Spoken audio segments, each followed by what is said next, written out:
Buen día. Agradecemos la presencia del doctor Alejandro Cermeño Guerra, rector de la Universidad Autónoma de San Luis Potosí, y de la secretaria de Difusión Cultural, Cintia Valle Mil, así como de todos los asistentes. Sean todos bienvenidos a Caja Real, Centro Cultural Universitario.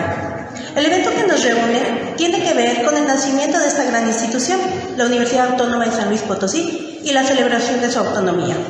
Para conmemorar los primeros 100 años de la USLP, los universitarios que integran las facultades, dependencias, tuvieron la inquietud de desarrollar un proyecto que mostrara a la sociedad su historia y patrimonio. ¿Quién mejor que la misma comunidad para reconstruir la travesía de llegar hasta donde nos encontramos hoy en día? Como resultado, podemos recorrer una exposición en la que están presentadas generaciones de alumnos, académicos, investigadores, administrativos y funcionarios. Nos pusimos manos a la obra para hacer realidad de esta muestra. La gestión comenzó desde hace un año, la cual incluyó una detallada planeación que implicaba descubrir aquellos tesoros que posee la universidad, llámense objetos, instrumentos, documentos, fotografías y mobiliario, que mejor representan el quehacer específico del universitario de acuerdo a su área de conocimiento. Es así como se crearon más de 20 módulos que llenaron todas las galerías del Centro Cultural, las cuales se dispusieron cronológicamente. Cada una nos transporta a una época y resalta momentos de gran trascendencia en la historia de nuestra universidad. De manera que el recorrido empieza en la capilla, en ese lejano 1923, en el que las demandas educativas se materializaron en el Decreto 106, el cual dio origen a nuestra máxima casa de estudios.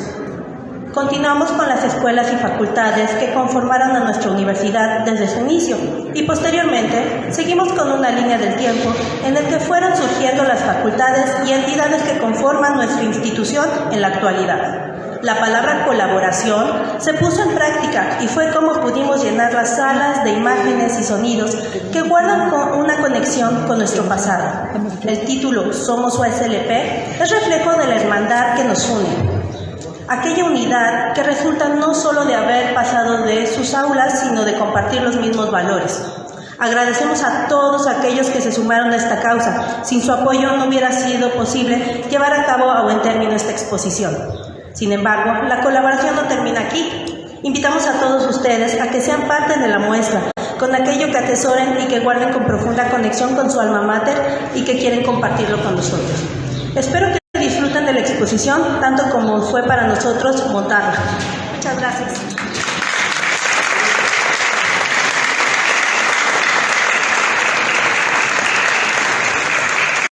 A continuación, recibimos con gusto el testimonio de su paso por estas aulas del contador público José Hernández Garza, académico y profesor emérito de la Universidad Autónoma de San Luis Potosí.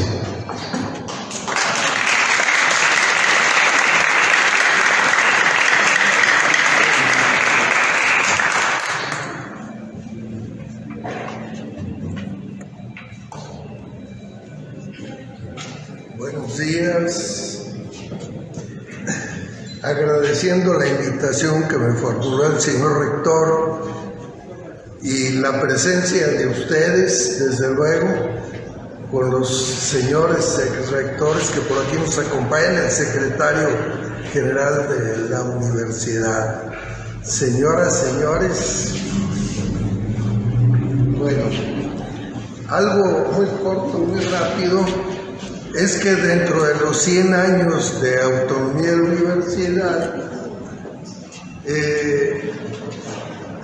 a mí me tocó transcurrir 51 años dentro de la institución y entonces exclusivamente me referiré a ese aspecto. Sí, casi. Como estudiante entré en 1952 al 68 que terminé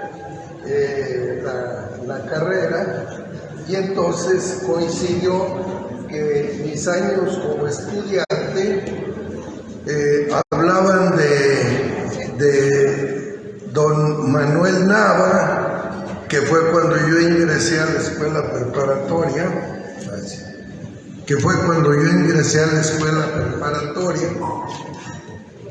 estuve un solo año del 57 al 58 porque falleció un 13 de agosto de 1958 el doctor Nava.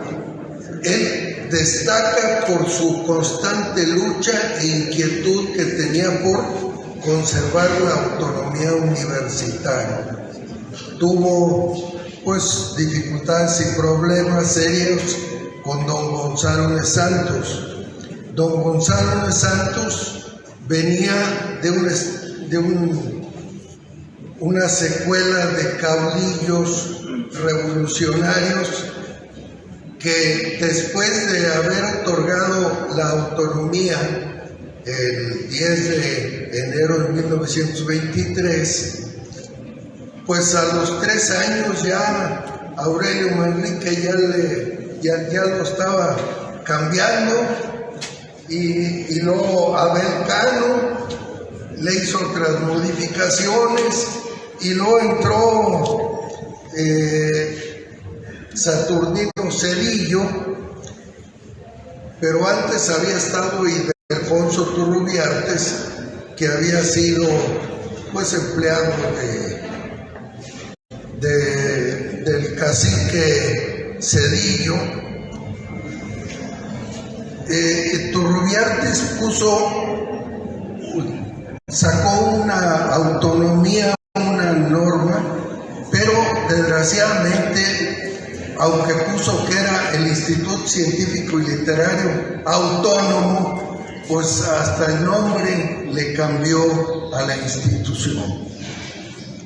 Bueno, esto nos lleva a pensar que como universitarios debemos tener siempre alertas, porque pues en cualquier momento nos cambian, nos modifican, nos obstaculizan las funciones propias de la institución.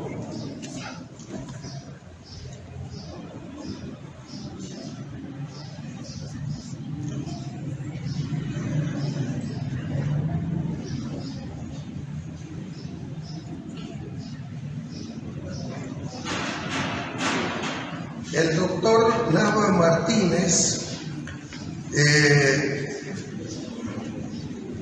decíamos, fue ese periodo,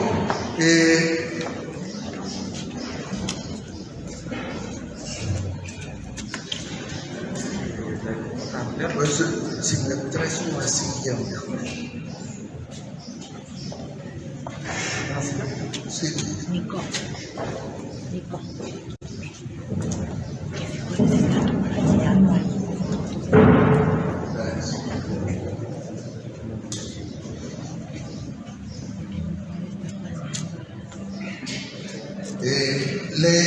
Le correspondió ya disfrutar de la primera vez que don Adolfo Ruiz Cortines inició la política de entregar subsidios a las universidades públicas. Todas las escuelas universitarias, como todo el mundo ya conoce, pues estaban concentradas en el edificio central, y al morir el licenciado Nava, el licenciado Antonio Rosillo Pacheco fungió como candidato a rectoría. El consejo directivo lo elige, pero había otro candidato que era el licenciado Berrones Mesa. Los dos eran estupendos y extraordinarios universitarios. Sin embargo, los grupos políticos que apoyaban unos a Rosillo y otros al licenciado Berrones, pues había esa pugna seria. El licenciado Rosillo estaba apoyado fundamentalmente por las escuelas de medicina, ingeniería, química, etc. Y el licenciado Berrones Mesa, su apoyo natural era la Facultad de Derecho, por la circunstancia de que la gente que estudia Derecho, y más en aquellos tiempos, sabía que su destino era ser agente del Ministerio Público, ser juez, etcétera. Es decir, era donde se desenvolvían, y entonces obviamente tenían el interés de quedar bien pues, con el gobierno, que en ese caso era don Gonzalo quien determinaba todo.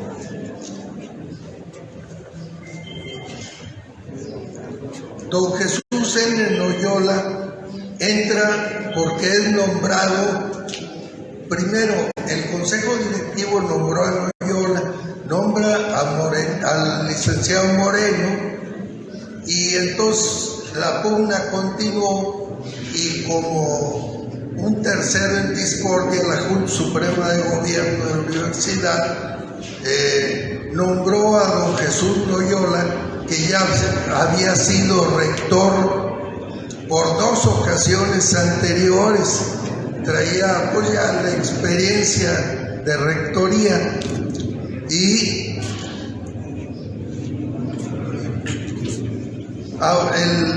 afortunadamente el doctor Noyola fue aceptado por la comunidad, la tranquilizó,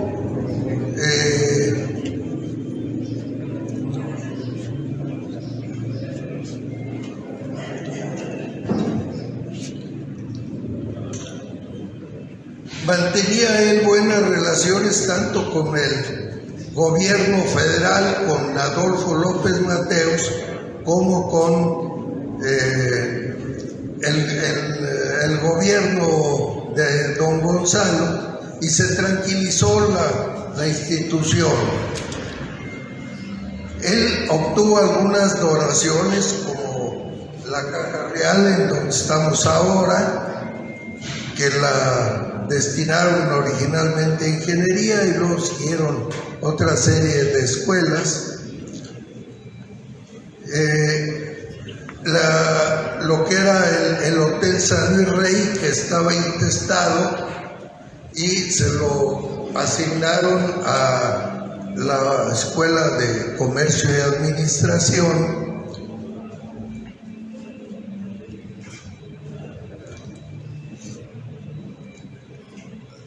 Después del licenciado Noyola, el licenciado Guillermo Medina de los Santos le correspondió atender la explosión en la demanda educativa. Creció desmesuradamente la demanda, y de estar todos reunidos, todos en el edificio central, salvo medicina y derecho, que paulatinamente se iban trasladando a sus nuevas construcciones. Pero todos los demás, hubo un momento en que tuvieron que emigrar del edificio central. El licenciado Guillermo de los Santos también consiguió el primer apoyo de la iniciativa privada como donativo para inmuebles universitarios. Esos recursos se destinaron a la escuela preparatoria, que era Manuel Moreno Torres, Matehualense. Y esa construcción fue el pie de cría para empezar a construir el resto de escuelas. Entonces, propiamente la prepa fue el pie de cría, y las demás escuelas fueron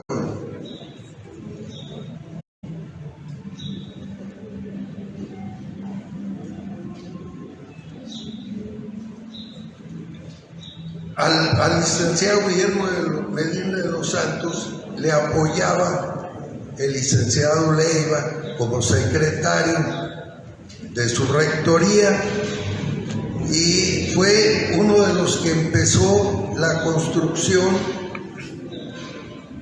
rústica propiamente de los edificios, del resto de edificios que se fueron construyendo ahí en la zona universitaria. El licenciado Leiva, a grandes tascadas, marcaba a don Bruno, que era un maestro de obras, y les decía hasta dónde debería de hacer el renchido para el cimiento. Eso fue el origen propiamente de muchas escuelas. Ya después consiguen que el CAPSE, que recién empezaba, construyera edificios, pero ya de manera muy rústica, totalmente rústica. Eran escuelas rurales o escuelas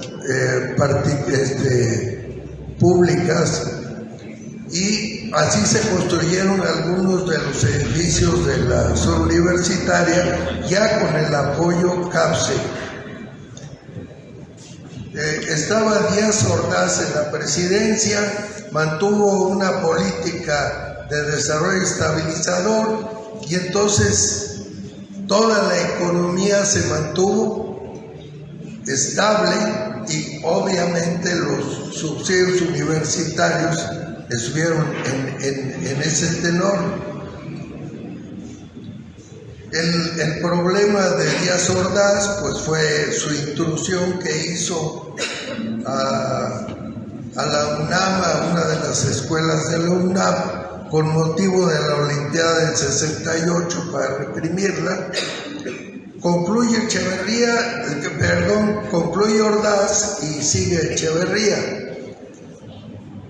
Aquí termina la austeridad del gobierno y empieza pues el populismo y el desorden económico. Echeverría tuvo problemas con los universitarios también, con los halcones, el jueves de Corpus.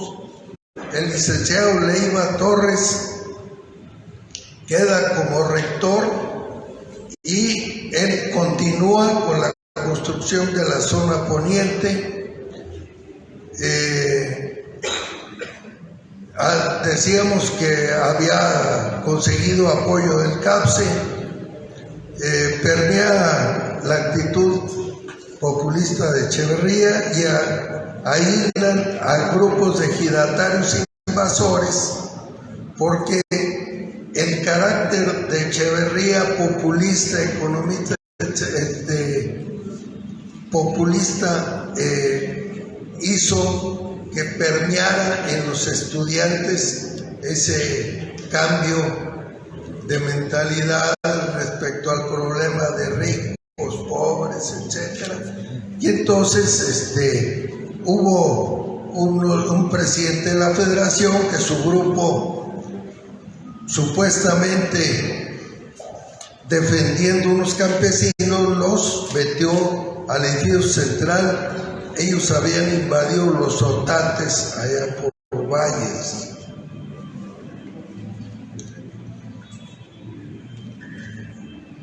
Esa fue una de las circunstancias que hubo que luchar contra esa imitación estralógica que se quiso hacer en la universidad. El licenciado Leiva ocupó la dirección de Anuyes a nivel nacional, participó en los subsidios que se han mantenido hasta la fecha prácticamente de un 89% federal, 11% estatal, y entonces busca dónde obtener recursos, lleva al consejo directivo, nos lleva en pleno al gobierno del estado, estaba el gobernador Fonseca, y entonces se le plantea la petición que la proporción que da el Estado es sumamente baja. Estábamos dentro de las 4 últimas universidades en aportación estatal. Sin embargo, pues ahí no se consiguió nada, sino que hasta diciembre el licenciado Leiva consigue que el gobierno le dé una cantidad para pagar el primer aguinaldo que la universidad cubría a su personal, que yo creo que no pasaba de 15 días. Le llevó el cheque el licenciado Leiva a doña María Luisa López y le dice: María Luisita, aquí le traigo el cheque, no se vaya a olvidar de su rector.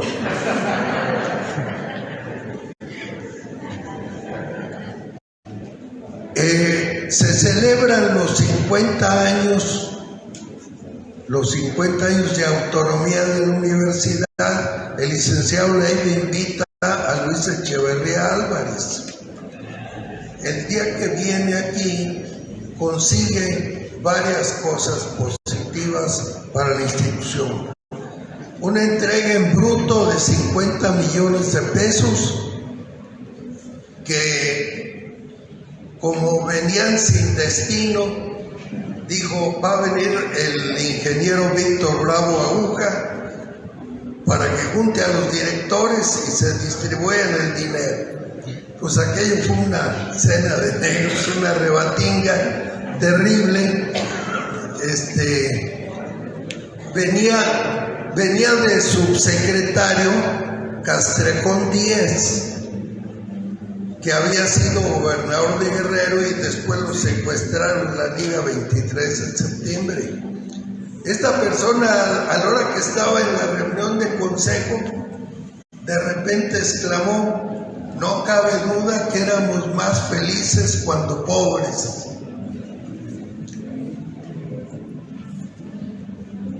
Otro de los aspectos que consiguió el licenciado Leiva fue sacarle un decreto presidencial para la incorporación voluntaria de los trabajadores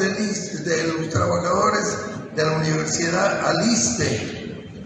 En la inteligencia que en aquellos años no había ninguna legislación que obligara a las universidades públicas a darles prestaciones a sus trabajadores.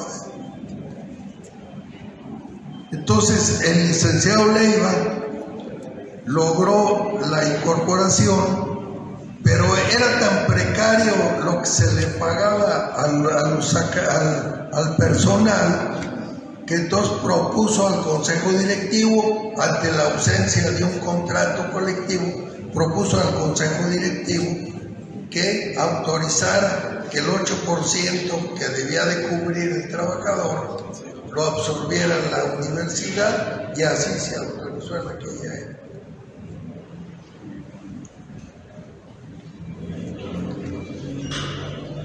Le otorgan la medalla al mérito a Luis Echeverría en Los Pinos. Nos recibe el licenciado Echeverría con todo el personal ahí, que los metían en salas diferentes, hasta que por fin llegó con nosotros todo el consejo, y ya el licenciado Leiva le impuso su medalla, y entonces dijo: les voy a pedir una cosa, que me hagan una propuesta de servicio de la universidad. Yo voy ahorita a Oaxaca con el gobernador Quino y regreso a las 7 de la noche. Total que nos dejaron ahí encerrados en Los Pinos o secuestrados, pero resulta que a las 7 que regresa don Luis Echeverría nos dice: ¿qué propuestas tienen? Y hace el rector, ya le dijo: pues son unas brigadas. Me parece perfecto, brigadas de estudiantes a las zonas rurales, perfecto. Vengan mañana, los invito a que vengan mañana a desayunar para poder hacer el fideicomiso de apoyo. Total que tuvo el rector que pedir que le ampliaran la reservación en el hotel de todo el personal. Ese día nos dieron de comer pues comida de la tropa entonces como que no nos gustó mucho la comida, y entonces en el hotel ya en la mañana para ir a Los Pinos dicen, no, pues nos van a dar lo mismo de ayer. Entonces todo el mundo empezó a empacar y resulta que llegamos a Los Pinos, que fueron por nosotros. No, pues un desayuno o pipa ahí que nos sirvieron. Ahí pobres los que ya iban llenos. Dice Echeverría, a ver, ¿dónde está el señor del fideicomiso? No, pues que está en Acapulco en vacaciones, pues tráiganlo. Y en un ratito, en lo que terminamos el desayuno, llega el funcionario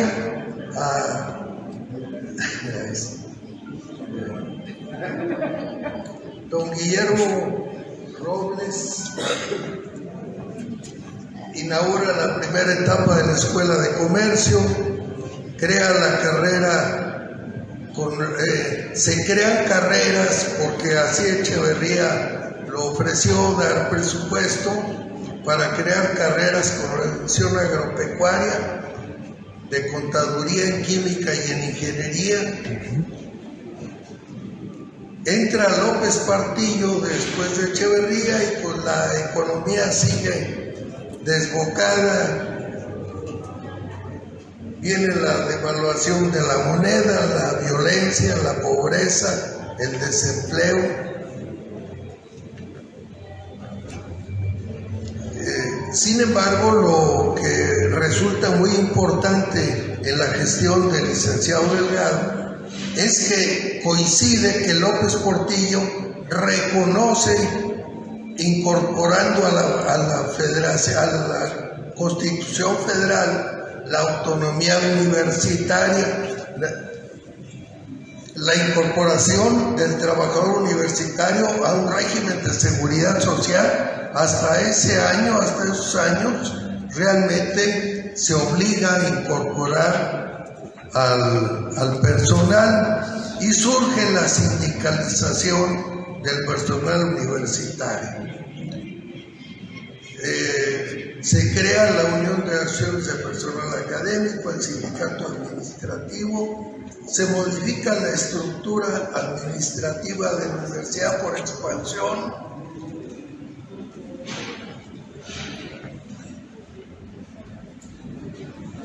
Y la descentralización educativa a Río Verde y Valles, que son los que empiezan con el licenciado Delgado. Pero el problema ahí fue que él realmente tenía mucha simpatía porque él fue presidente de la federación en su juventud y entonces pues apapachaba un poquito a los muchachos presidentes de la federación y pues estaban en torno a él estos jóvenes. Resulta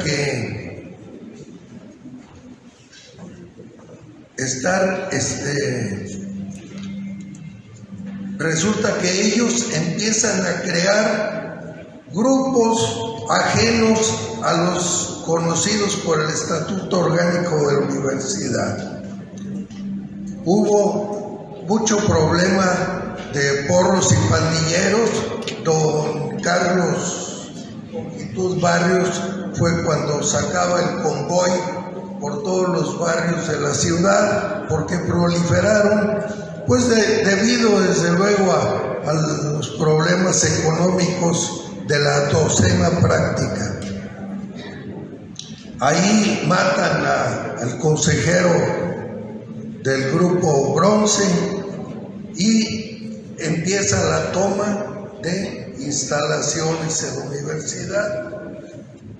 El licenciado Rodríguez pues se vino a convertir propiamente en la víctima para recuperar la institucionalidad de la universidad. Su sacrificio pues vino a traer afortunadamente la paz para la universidad. Nombran al licenciado Alfonso Lastres Ramírez, jubilado, maestro, recupera instalaciones totalmente destruidas y saqueadas, inicia una etapa de orden y de armonía con el licenciado Lastras.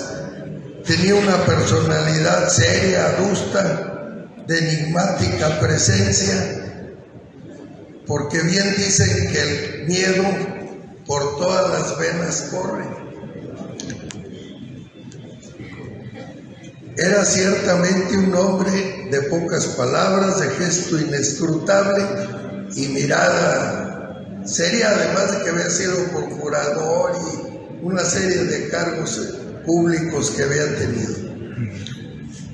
El licenciado suprime las escuelas preparatorias porque a grandes males, grandes remedios. Al personal de la prepa lo reubica, lo jubila o lo liquida en los términos de ley. Siguió con una política de austeridad absoluta,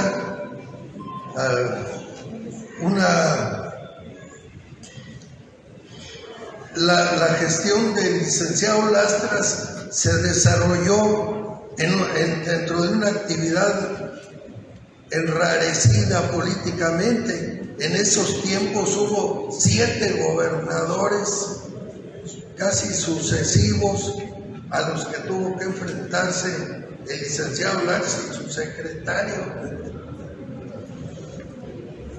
Y empieza con el deterioro de su salud. Entra el ingeniero Jaime Valle, asume la función de rector con la enfermedad del licenciado, y luego es ya elegido y reelecto varias veces, 2 veces. Hubo en ese tiempo la alternancia política del PRI al PAN, y esto viene también a trastornar a la universidad. El presidente, nos decía Fox, cuando se le pedía que aumentara el presupuesto, él decía: el presidente propone, pero el Congreso dispone. Entonces, en realidad ya no era el caso de antes, que el presidente disponía partidas especiales para las universidades. Y empezaron a surgir controles para las universidades, auditorías, empleo de sistemas de información que había que actualizarse, certificación académica y de calidad, transparencia de la información, definición de políticas de crecimiento y homologación en la información, porque cada universidad tenía su información como Dios les daba a entender. Empezaron a exigir programas, presupuestos, evaluaciones. Y entonces la única manera de conseguir recursos adicionales era que el gobierno fue creando fondos a los cuales las universidades tenían que concursar y tenían que programar y tenían que demostrar que los recursos se aplicaban correctamente, y hubo una serie de fondos casi para todas las actividades universitarias. Jaime, ya siendo rector, pues fue un contumaz constructor de edificios e instalaciones universitarias.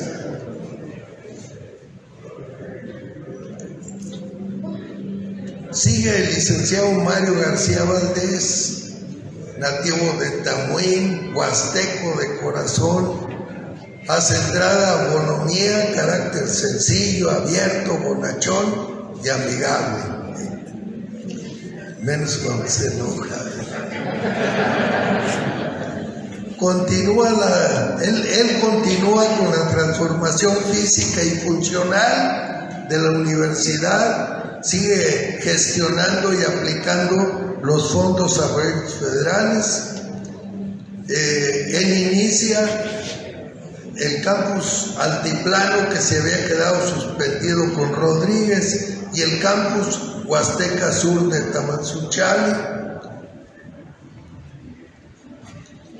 Estando él de rector y yo ahí en finanzas, después de 43 años le dije, pues ahora sí ya me voy.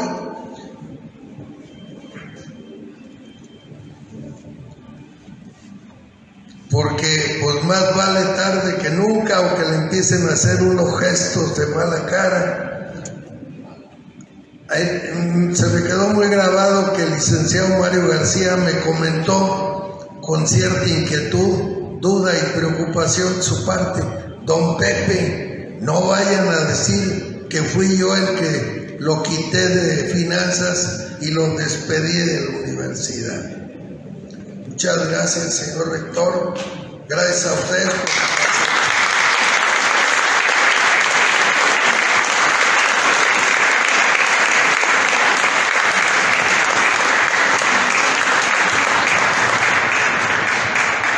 Continuamos con un mensaje por parte del doctor Alejandro Javier Cermeño Guerra, rector de la Universidad Autónoma de San Luis Potosí, quien después de sus palabras procederá a sonar la campana, instrumento donado por el gobernador Carlos Díaz Gutiérrez al Instituto Científico y Literario en 1883, cuya función en el recinto educativo marca el inicio y término de clases. Con esta acción, de manera simbólica, el rector inaugura la Expo y los siguientes 100 años de la Universidad Autónoma de San Luis Potosí. Bueno, muchas gracias. Sinceramente, después de haber escuchado a don Pepe, queda muy poco por decir. La experiencia de haber estado en la instalación de la primera piedra, esa no le tocó a don Pepe, pero fue creo que lo único que no pudo asistir. Pero bueno, es verdaderamente la historia de la universidad de un hombre de entrega institucional ejemplar. Le agradezco mucho a la licenciada Guadalupe Escobedo sus palabras que dio al inicio. Sin duda a nuestra querida compañera Cintia Valle por su trabajo para que esto se pueda llevar a cabo. La presencia de nuestro Consejo Directivo Universitario, muy agradecidos por la presencia, señores directores, consejeros, maestros, consejeros, alumnos, funcionarios de la universidad, señor secretario general, muchísimas gracias. Sin duda la presencia de los rectores Jaime Valle Méndez y Mario García, muchísimas gracias. Contigo, Mario, no es necesario el segundo apellido, pero luego con Jaime. Muchísimas gracias por la presencia de todos, del público. Estamos ante una exposición del centenario, en este año que estamos festejando nuestro centenario, Somos UASLP. Y creo que lo más importante de esta exposición es que aquí está reflejada la vida de nuestra querida institución universitaria. Tenemos sin duda elementos de todas las facultades que están aquí a la disposición de todos nosotros, que van a estar varios días en exhibición. También hubo participación de los sindicatos en sus aportaciones, sindicato académico y sindicato administrativo, mucho personal ex universitarios o universitarios jubilados que también aportaron. Y creo que es una exposición muy bonita que nos hace recordar nuestros inicios y nos hace sentirnos parte de esta gran institución. Yo creo que todos los que estamos aquí tenemos algo que ver con nuestra institución. Algunos de los ancestros de los aquí presentes también tuvieron que ver con esta institución, y creo que la institución Universidad Autónoma de San Luis Potosí le ha dado muchísimo al Estado y a la nación. Creo que el Estado de San Luis Potosí y la República Mexicana le deben mucho a una institución como es la Universidad Autónoma de San Luis Potosí, que si bien no somos la única institución autónoma de los estados, sí hemos sido la que tiene ya un centenario y además que hemos otorgado un gran beneficio a la sociedad. Que ese es el objetivo de esta nueva autonomía, de este segundo siglo de autonomía, es que luchemos cada día más por otorgar más beneficios a la sociedad, que nuestro trabajo, los investigadores, el trabajo de los estudiantes, de los académicos, de los funcionarios, repercuta en bienestar social. Creo que eso va a ser el mejor logro de la autonomía en este segundo siglo de nuestra existencia. La autonomía cambió mucho. Hace un siglo seguramente la autonomía era nada más libertad de pensar, libertad de estar unidos o de tener algunas ideas en conjunto, con cierta libertad responsable de las autoridades. El día de hoy, además, la autonomía implica responsabilidad de rendición de cuentas, implica responsabilidad social e implica también pensar en el futuro de nuestra juventud, que todos nuestros programas de estudio sean pertinentes para que nuestros jóvenes cuando egresen tengan un futuro lo mejor, lo más promisorio posible. Les agradezco a todos su presencia. Sinceramente, haber escuchado a don Pepe fue un logro y una gran satisfacción. Y ahora, si me permiten, don Pepe y yo vamos a tocar esta emblemática campana para dar inicio oficial a esta exposición. Muchas gracias.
primera sala encontramos prácticamente el acta de nacimiento de nuestra universidad. Este decreto 106, proclamado por el gobernador entonces, don Rafael Correa. Bueno, tenemos este relato de Estado por rectoría de nuestra universidad. Y el primer rector, don Juan León Sánchez, que fue el último director de este Instituto Científico y Literario, y por cuestión de concepto, que va a ser el primer rector de nuestra universidad. También podemos observar algunos documentos, como este que es los apuntes de historia de la Universidad Autónoma de San Luis Potosí en 1916, la primera planta de los exámenes y algunos documentos elaborados por la Sociedad de Alumnos en 1923, en la cual reclamaban que ya somos universidad, pero a ellos cómo les afecta. Querían más vacaciones, más días, querían cambios de horarios en algunas escuelas. En la parte de arriba, algunos escudos y su año, ya que no había una uniformidad en cuanto a los títulos. Esto lo encontramos en el archivo general de nuestra universidad. Aquí podemos apreciar también en gran formato el decreto 106 en el boletín oficial, resguardado como centro de documentación de la universidad, en el cual la población en general ya puede leer en qué consta de la universidad, con sus primeras escuelas como la preparatoria, la medicina, la jurisprudencia, ingeniería, la escuela comercial y la escuela de investigación. De esta parte observamos la organización de nuestra universidad en 1923 y algunos documentos como el juicio dirigido al secretario, en el cual se da una primera defensa de la autonomía ante el gobierno del Estado. Además, recreamos de manera simbólica nuestra sala de consejo, con